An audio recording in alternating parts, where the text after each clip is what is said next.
Hi everyone, my name is Red Daniel Zulu. Welcome to Define Podcast. This is our third episode.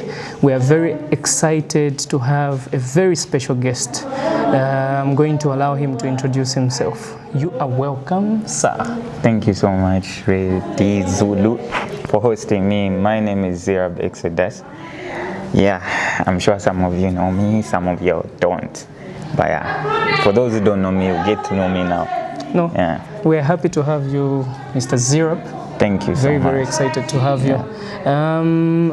Yes, you've introduced yourself. I would like you to share more. Who is Zerub Exodus? Zerub is just, another existing human being. Yeah, who's passionate about art. Yeah. Yeah. About art, about making a difference. Okay. Yeah, these are the things that define me. Oh, great. Because I always want to do things in a way that will show that, okay, I'm trying to make a difference. Yeah, I'm trying to stand out and all that. Yeah. So that making of a difference is through art. Through art, and even just the way I relate with people. Yeah, people around me would tell you, how I relate with them, and you could see that, I'm trying to stand for something, so to say. Yeah, at least something that if I died today, people would remember me by. Yeah. Great. Yeah. Okay. So I would like to find out more when you talk about art and making a difference. Can you share a little bit more about how you make a difference using art, and if you're involved in any, what I don't know how I can call it, any artistic thing that makes you, be an artist. That makes it. Okay, great. So I'm a musical artist. Oh, great. Yes, I'm a musical artist, and that's one way. That's one of the tools I use, to express myself and put myself out there.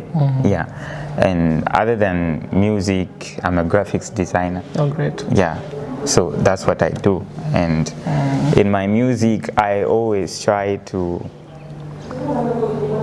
present myself in a way that if someone is listening to my songs on radio, they wouldn't even know I move on a wheelchair. You get what I'm saying? Yeah, they wouldn't know, I'm on crutches or shiny, yeah. They would just think, it's any other person. Not until they see me or come to a show where I'm performing. You get, can't you boys there for it? Yeah. You understand what I'm saying? Yeah. So, that's what I try to do. I don't want to come out, not like anything against people who come out and address their physical challenges in their songs, or talking about people not looking at them in a certain way. I've chosen to do that in a different way. Yeah, you get. Then because I don't want people to view me a certain way. I just want them like the way I introduced myself. Yeah, you heard the way I introduced myself. It was deliberate. You get. And that's how I want people to view me, like just any other human being who's very much involved in this, or rather on this planet. You get what I'm saying? I get. Yes. I get. I would like to find out, from the way you've introduced yourself and from what you're saying, what you're telling me is you don't let your condition to define you. No. So I would love to understand what made you reach that extent. What changed, or maybe how was it before your perspective changed, and what drove that change to come? Growing up, I remember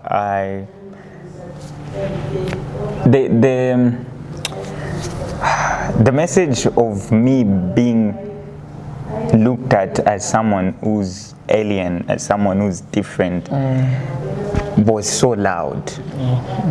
Everyone treated me and looked at me as if I'm an alien. You get why do people look at me a certain way? You know, you would be moving. I think I've told this story a couple of times on different interviews I've appeared on, media interviews I've appeared on. You know, I would always ask myself, why do people look at me this way? You know, you know, never know your siblings, because I feel like people from my home are the only ones who never looked at me a certain type of way, and it's because they grew up with me, you get. But even those people from the community that I got to have as my friends, you know, never looked at me a certain type of way. But there was always a time when they could do that. You know, the ones from my community, especially when we have like a difference, you know, they'll make you feel it that, oh, you are different. You get, which I didn't even think later after growing up. I realized apart upon a difference, you get, it's just that. But anyway, so I could feel that when I'm walking, you know, people would look at me different. You know, and boarding a bus, you get what I'm saying? Yeah, so that's always, you know, left a mark on my mind, if I can put it that way. It's like, why is it like this? It wasn't until I was, you know, moved from a certain Catholic school I was at. It only catered for people with physical challenges. Again, I was moved to another school that catered for people with physical challenges. And then I started asking myself, you know, from that school, another school. So I started asking myself, why do I only, like, why am I only being put with people of, you know, my kind, if I may put it that way, for lack of a better term. And that made me feel some type of way, you get. I was like, no, I want to be different. I want to mingle with those people, you know, the same ones who look at me differently. I want to mingle with them, you know. And I remember, I have a vivid memory of me always telling this friend I had back in Lusaka in 2002. Yeah, his name was Maxon. We could talk about our plans a lot. So I remember I could always tell Maxon to say, you know what, Maxon, I'm gonna be a different person. I'm telling you, you know. And I kept telling myself and Maxon this, I'm gonna be a different person. And back then I didn't understand what I meant by I'm gonna be a different person. Not until the things I started doing started defining that later on after growing up. So I realized life doesn't end when you have a physical challenge, or when you have anything that you feel is might hinder your progress or your growth. Life doesn't end there. You know? That's powerful. Yeah, that's just an impediment. You can choose to, like, pass ukumbi, you know, or ukumbi, or find a way, you know, that you use to overcome that, you get. But life doesn't end when you have a physical challenge. True. So that's what really pushed me and helped me understand, you know what, I'm not actually different, you know. You get, and there's nothing wrong about that, honestly, unless if there's someone who finds anything wrong about it. You get. I get. So I wanted to understand, you spoke about things that you started doing that changed the way you looked at things, and one other thing I picked from what you said was, you know, the segregation that is there. When you go in the community, there are parents that are able to keep their kids in the house. They are locked I'm up, glad mine didn't do that. To society, and there are these stereotypes that are created as a result. A lot. So how do you maybe what message would you put across out there to mothers, brothers and sisters that continues to hide their siblings in a house, and also the segregation that we create in schools and in communities? I think we do not understand the kind of impact this has on people that we are segregating. Yeah, I think of late, my message has been more about inclusivity. You get, you hide your child from the world, but that won't solve anything. Yeah. You understand what I'm saying?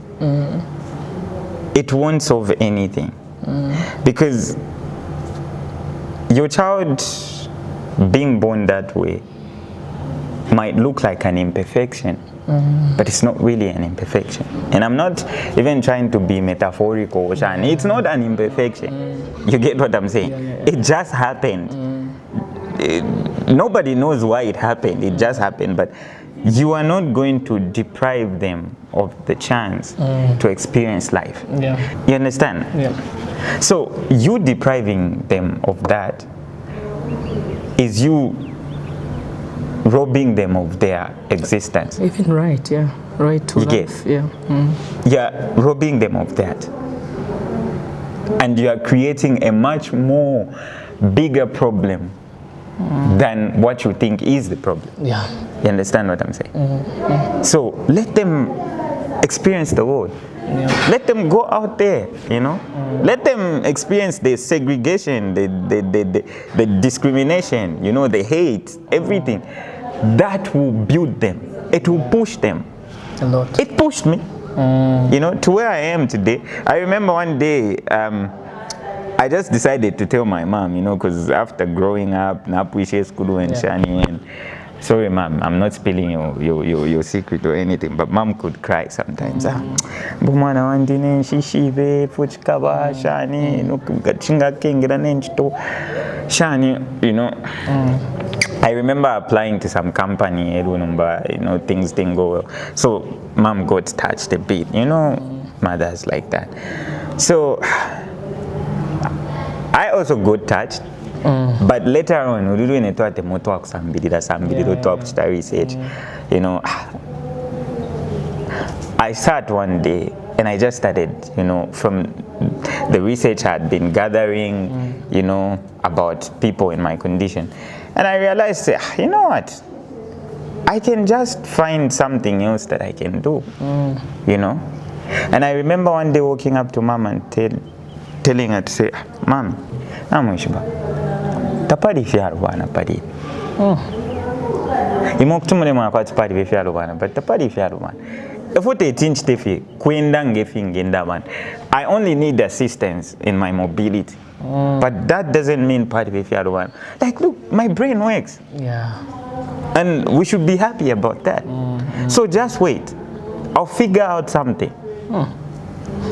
And Zerub, do you think, I love what you've put across, and I'm looking at how sometimes when we look at someone's disability, you know, we look at the disability, like you said, like it's the end. They have nothing they can offer. They are never talented. But looking at a person like you, who's resourceful, who's an artist in terms of singing, an artist in terms of graphic designing, an artist in terms of writing and thinking, different abilities, different talents, and a huge potential out there that continues to add value to society. How would you help people out there understand that even persons with disabilities have potential, or have gifts, have talents, when we give them opportunities and when we support them and change, you know, the narrative that we have created over the past years, that they have nothing to offer and they can't do anything outside their disability? There isn't any other way to do that other than putting them out there. There's something I'll always commend the Catholic community for, because those people raised me. Like, you know, I spent so much time with them, and they're the ones that harnessed and pushed the art in me. You get? And you know one thing Catholic people would do, the nuns and the priests, when they see that you have a talent, they'll put you out there. You know, and they made me lose all fear to face the world. So that taught me one of the ways to start, you know, by defeating that ideology. You get? Put them out there. There's this thing I say. There was a time one person from Times of Zambia came to interview me, you know, and they asked me a similar question, and I told them to say, you know what kills that? Because first of all, the world we live in hasn't made it easy for people to understand that we live in a world where people with physical challenges exist. So how has the world failed to do that? I always ask myself, I always ask people this question.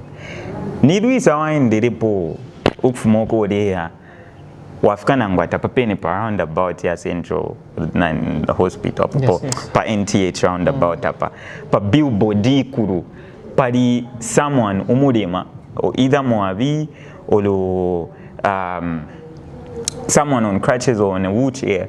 I didn't know I won't say the brand of the drink, but a well-renowned drink nabi kakano. Nidi sawa mwene pwefu. When? Have you ever seen an ad, you know, by ZNBC or anywhere, DSTV, you know, with a person, you know, who's physically challenged, posing as a model of now for the father? Have you ever done that? No. So, what does that tell you? We are not even amongst people they consider as beauty symbols. So how will someone think of saying, that's deep. Okay, pavantu ninga dating, akuna dating anori pauchi. Or no the end an artificial limb. Or no the pama crutches.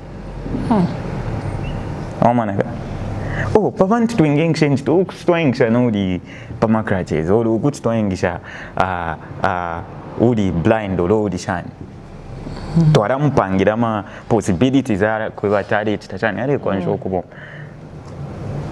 You can't, because first of all the media has failed you. The society has failed. Who's talking about pushing, including people with physical challenges in things to do with media, because media creates a perception. Yeah, true. Very true. Media creates fantasies. And some of the things people want to do are based off of those fantasies and perceptions that the media gives them. Mr. Zerub. So it's crazy. So that's where it's supposed to start from. Yeah, it's wild. It's wild. So let the people know. Not somebody sang of a Pama billboard daddy associated with charity. You get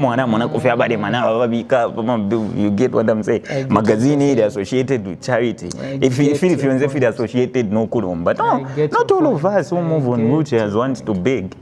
I get your point. You know? Could you say, sorry for cutting you short, could you say the new law that government has come up with, proportional representation system? Do you think it's a huge step that will help change the narrative, the 5 seats that they've reserved in Parliament for persons with disabilities? Do you think that is Zambia's first huge step to start changing the narrative? Do you think that would be effective? It would, but I'm not really satisfied, honestly. Why? We need more than 5, bro. You know, we need more than 5. Yeah.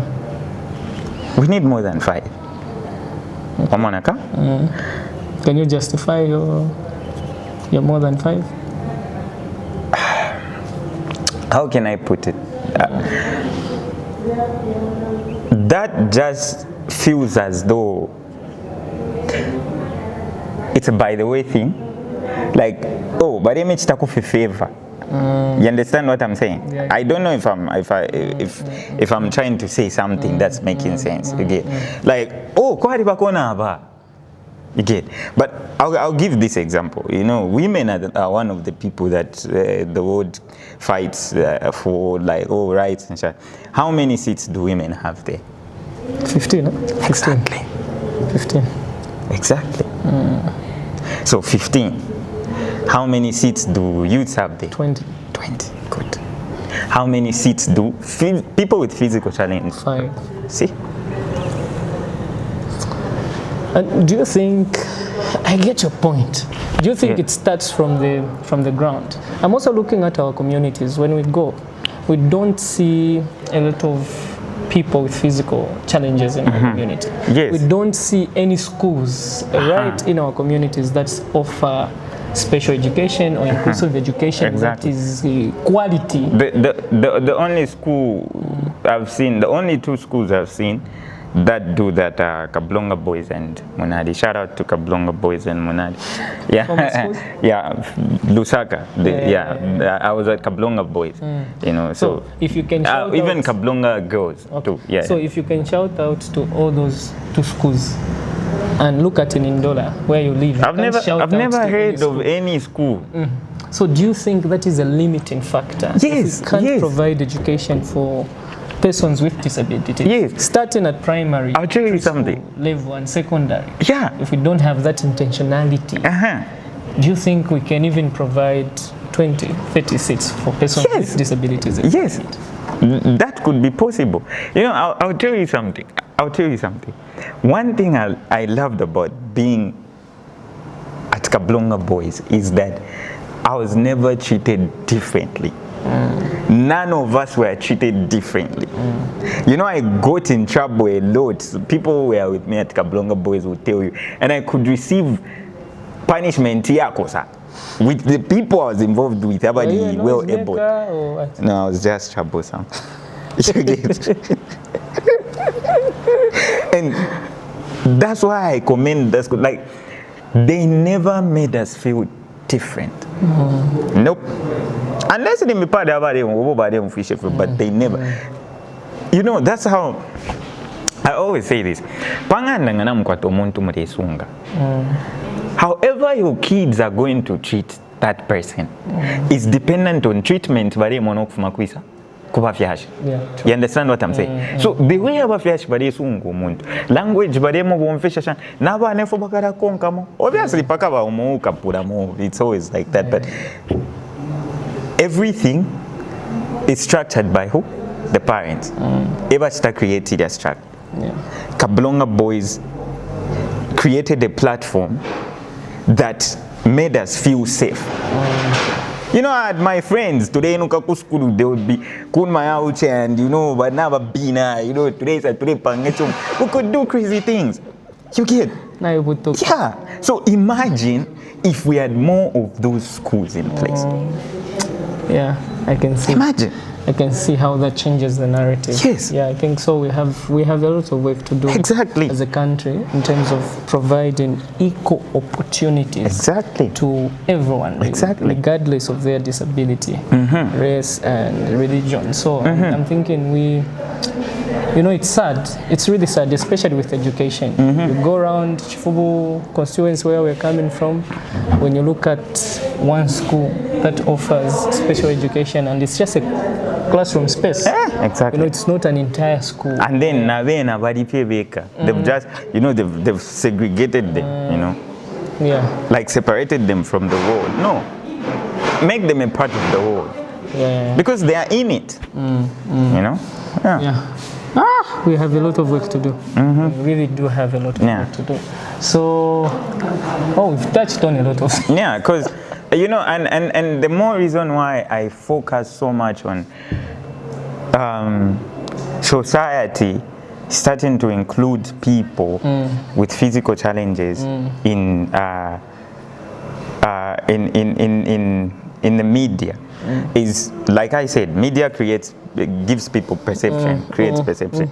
So I've always said this: the only reason my siblings' children and my siblings see me like there isn't anything wrong about me is because they've grown up, seeing me. move like that. And seeing your potential and value. Exactly. So they'll go around obviously say, oh, okay, but abantu abamoneka sana kwati nibango Zerub tabafuda sana. But okay, but didn't come by bafe no mumudi there. Now, those are kids. You're creating a perception for them. So think of it this way. Imagine now if you're displaying content that includes people with physical challenges. Yep. You understand? Changes the narrative. Changes the narrative. Bakuda with that awareness to say, oh, now abantu ba ifokoba, okobaba. The same way their community, therefore abantu ba they could to say, oh, now abantu ba ifokoba. You know, that's what is going to happen. Yep. You're creating a perception for them. Right. You start creating a perception for them when they are young. True. So that it gets embedded in them and it will never be lost. Yes. Yeah. So, Uncle Zerub, we need the 45 episodes just allocated to you because you've got stock time and too much content. So, I think in closing, I want you to, there are youths like me, with potential, with no physical challenge, but you find me just sitting, having excuses for life, becoming a junkie because I'm saying there are no opportunities. What encouragement can you give to a youth out there? Youths out there that are just sitting on their potential without any physical disability. And what encouragement can you also give to a youth with a disability who's just sitting and hasn't yet discovered the potential that God has deposited in them? So I'll just throw one stone and I think it's gonna kill two birds. 2 birds, that's what they say, killing 2 birds with one stone. With one stone, yeah. So I'll say this, you haven't just understood the wonders that your brain could do. The moment you just understand how powerful your brain is, the wonders, the miracles it can do, you'll be set free. Yeah. Chapo no kwa kam? Chapo. Kambazon. Natural food study. You finish it. You don't have any brain fee. Any brain fee. Chapo. Yeah, no. Thank you so much, Uncle Zerub. I've taken note. And, it's very inspiring. And I think this brings a different dimension. As a society, I think it's such conversations that begin to change things that we look at to be normal. And sometimes if we continue living this way, we are going to be depriving people that are supposed to be providing employment, creating employment, providing service, and changing communities, making a difference, like how you do it through your music and through your art. So I think for me, this is a wake-up call on how each and every one of us can create opportunities and just change the narrative. I think it doesn't begin with government; it begins with families. Yeah, with families and churches, especially. Yes. Even families, churches, schools. Especially, So I think if we just join hands and change the narrative, I think we're going to provide equal opportunities for everyone. And I just want to appreciate you for being a huge inspiration. You are a huge inspiration.